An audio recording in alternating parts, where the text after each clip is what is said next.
Eu sou um daqueles que acredita nos meninos da vila.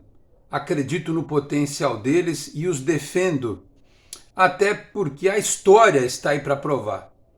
Só quem não estuda a história repete frases feitas de forma equivocada ou não acompanha o raciocínio da forma como deveria. Repito, a história está aí para provar que atletas oriundos das categorias de base salvaram o Santos em várias oportunidades e ainda por cima conquistaram vários e vários títulos.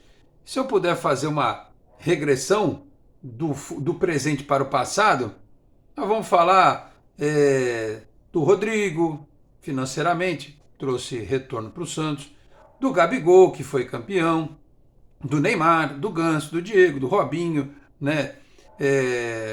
Antes, lá em 78, Juari, Pita, Newton Batata, e até antes disso, né? Ao longo da história, Edu, o Rei Pelé, Coutinho, né? Tá certo que o Coutinho nasceu lá no 15 de Piracicaba, mas veio para cá muito novinho, e tantos outros, né? Não vou nem voltar mais no tempo porque a história, repito, está aí para provar.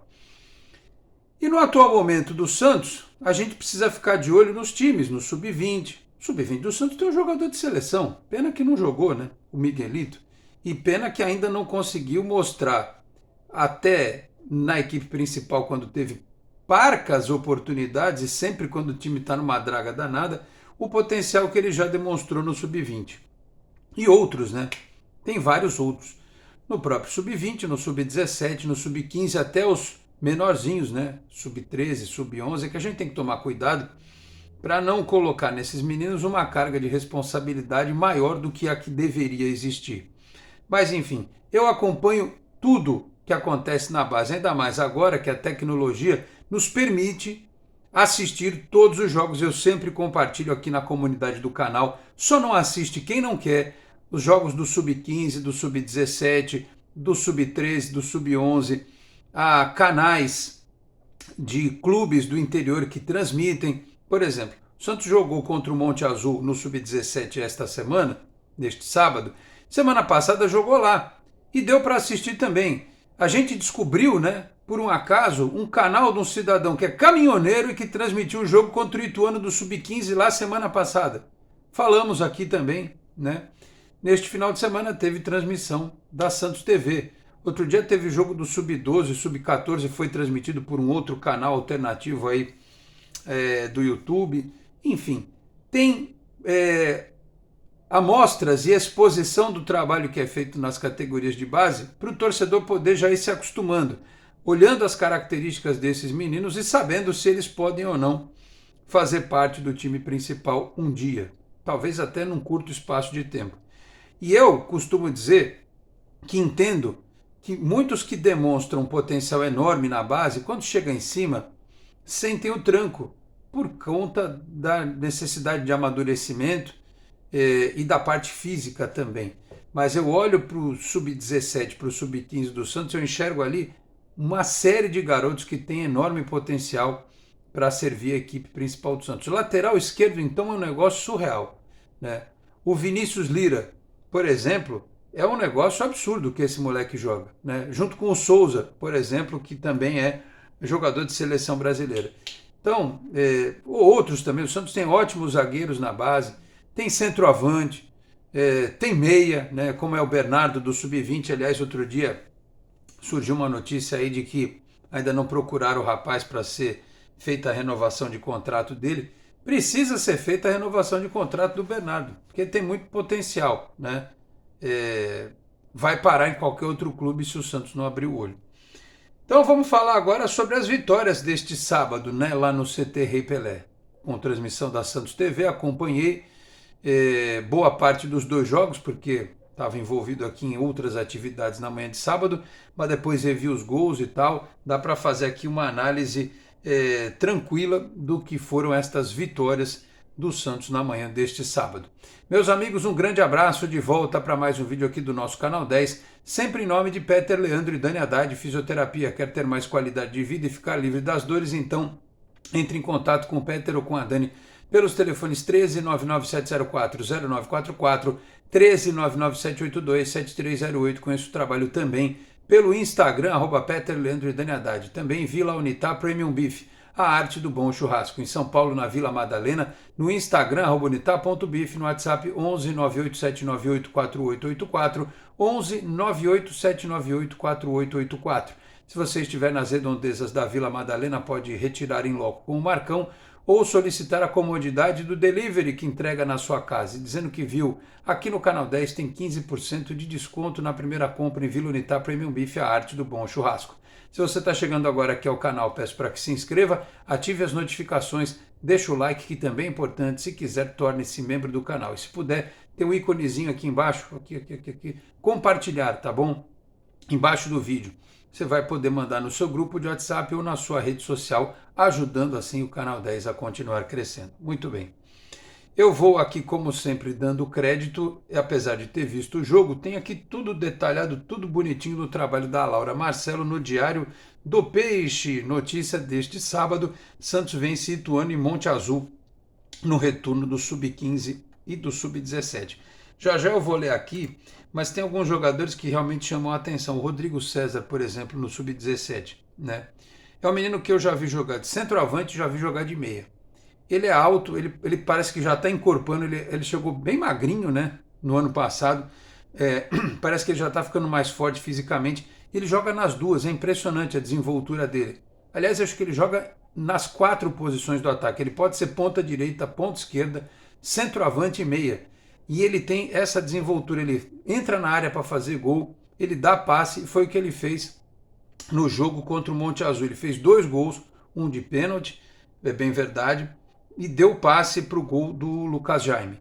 Então, assim, um rapaz, um moleque que tem um potencial enorme e pode ser utilizado, como eu disse, em 2 posições. O Dudu e o Lucas Jaime, como eu disse, completaram o placar para a equipe do professor Helder Campos, né, que é o Sub-17. Um pouquinho antes, contra o Ituano, o Santos venceu com gols do Vinícius Fabre e do Fernando Pradella. Aliás, 2 que toda hora estão convocados para a seleção brasileira Sub-15. O Vinícius, que é um meia clássico, né, um meia armador clássico, que entra na área, que faz gol. Tudo que a gente cobra e pede, pelo amor de Deus, a gente precisa de um jogador assim no time principal. Os 2 que eu citei agora podem tranquilamente, maduros, no futuro, fazer essa função. Vinícius Fabre, do Sub-15, e o Rodrigo César, do Sub-17. E ainda tem o Bernardo, que eu já citei, e ainda tem o Miguelito, que eu já citei também. A título de curiosidade, para vocês que não acompanham assim tão de perto as equipes de base do Santos, o Sub-15, por exemplo, que é do professor Fábio Monte, jogou com o João Pedro, o Roberto, que fez boa partida também, o Enzo Oliveira, no lugar dele depois, o Pedro Mursa, depois entrou o Hilkfer, o Cabelo e o Rafa Andrade. No meio de campo, Yuri, Samuel Pierre e o Vinícius Fabre, depois entrou o Natan, na frente o Nadson, depois o Ian Landry, o Davi Damasio, o David Damasio, né? Acho que é David, tem um D no final, né? E depois o Davi Enzo e o Fernando Pradella. Depois entrou o Felipe Quineri, que é o menino que o Santos trouxe do Marília outro dia e que o pessoal chama de Haaland do interior, né? Com esse resultado, o time chegou a 7 pontos, segunda colocação do grupo 23 na zona de classificação para as quartas de final do Campeonato Paulista. No Sub-17, a escalação do time que lidera o grupo com 10 pontos ganhos, Helder Campos escalou o Jackson, que é um goleiro que eu acho muito bom também, já disse aqui, né? Goleiro muito forte fisicamente, muito rápido. O Rafael Gato, o João Alencar, depois entrou o João Ananias, aliás, eles faziam dupla, né? O João Alencar e o João Ananias. Mas o Alencar segue no time, o Ananias esteve no banco, jogou o Diego Matos também, que é bom zagueiro, entrou depois o Pedro Ian no lugar dele, aliás, o Helder aproveitou para ir dando uma girada aí no elenco, né? O Vinícius Lira, que eu disse, é um lateral, assim, o moleque da idade dele, ele é muito alto, ele é muito rápido, né? Para o tamanho dele. Enfim, isso porque o Souza não esteve à disposição e também o JP Sherman, porque o Santos tem compromisso neste meio de semana pelo Sub-17. O Helder entendeu que essa formação aqui da defesa daria conta do recado. O Lucas Jaime, o Everton, depois o Matheus Felipe e o Luiz Gustavo, depois entrou o Pablo, o João Vitor, que é um outro jogador que me chama muito a atenção pela velocidade, né, e pela força física, o Dudu, que foi o que fez o gol, o Arthur Manuel, depois o Luca Meireles, que é titular, né, e que ficou no banco de reservas, e o Rodrigo César, que eu repito, ele joga em várias posições, né? Ele pode ser ponta, pode ser centroavante, pode ser meia também. Os dois times voltam a jogar no Campeonato Paulista no sábado, dia 16, portanto, na próxima semana, rodada dupla fora de casa contra o Desportivo Brasil, lá no CT da equipe adversária em Porto Feliz. Repito, informa aqui o Diário do Peixe. Os meninos do Sub-15 entram em campo às 9, às 11 tem o jogo do Sub-17. Espero que o Desportivo Brasil, de alguma forma, transmita esta partida, porque muitas pessoas não entendem. Por que a Santos TV não mostra os jogos fora? Porque a tal da lei do mandante, que foi instituída recentemente, lei do mandante que, por exemplo, deu ao Atlético Paranaense o direito de negociar os jogos dele de TV fechada como mandante com a TNT Sports. Vocês podem reparar, os jogos do Atlético Paranaense não passam no Sport TV, passam no TNT Sports. E no streaming passam no Casemiro. Então, todo time que joga a Série A do Campeonato Brasileiro, quando o adversário é o Atlético Paranaense, tem essas opções.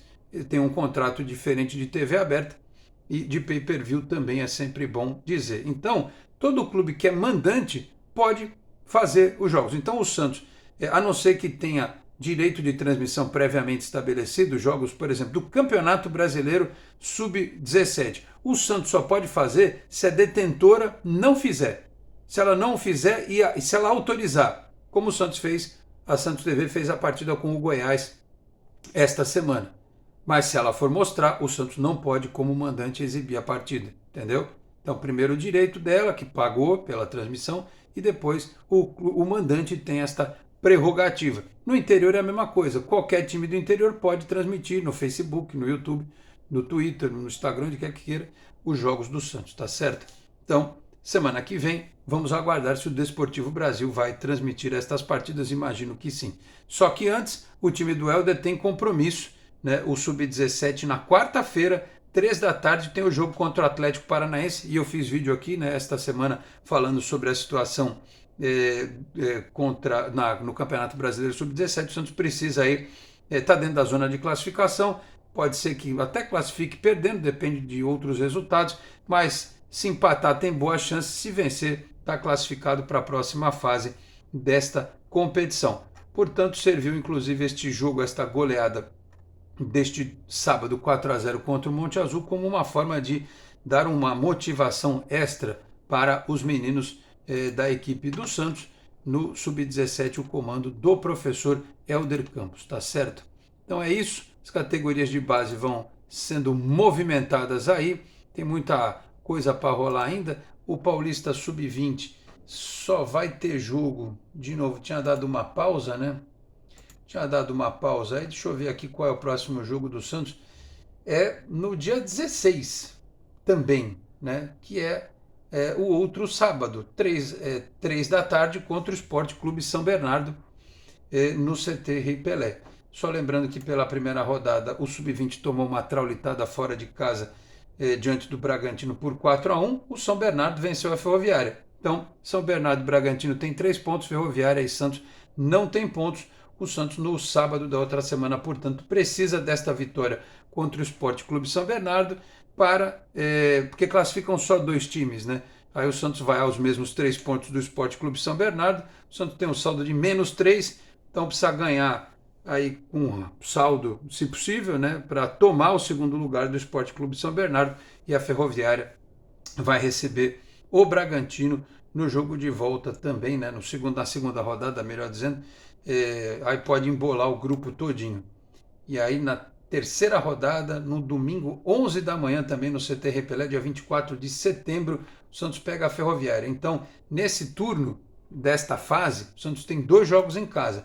Aí depois vai ter 2 jogos fora na outra etapa, no segundo turno, contra a Ferroviária, contra o São Bernardo e encerra contra o Bragantino também no CT Rei Pelé. Mais uma etapa do Campeonato Paulista, mais time lá do professor Orlando Ribeiro se preparando, porque foi eliminado do Campeonato Brasileiro na semifinal, foi eliminado da Copa do Brasil, apesar de ter vendido caro no segundo jogo o resultado para o Corinthians. Então só tem o Campeonato Paulista essa semana de preparação. Semana que vem, este jogo contra o Esporte Clube São Bernardo. Tá certo, meus caros? Falei aqui também em nome da Exatec Informática, na Senador Feijó 686, sala 1820, no Blue Office. O site é o exatecinformatica.com.br, telefone 13 30 20 18 77. Conheça mais da Exatec também nas redes sociais. E Cicobi Unimais Metropolitana, sede em Santos, na Rua Doutor Carvalho de Mendonça, 187 na Vila Matias, o telefone é o 13 3229 8855. Tem Cicobi também em São Vicente, Guarujá, Praia Grande, Cubatão, Peruíbe, Mongaguá, além das agências na capital paulista, Grande São Paulo, ABC e importantes municípios de Santa Catarina e do Rio de Janeiro com a incorporação do Cicobi Santa. Eu vou ficando por aqui, muito obrigado a todos pela audiência, um grande abraço e até a próxima. Tchau, pessoal.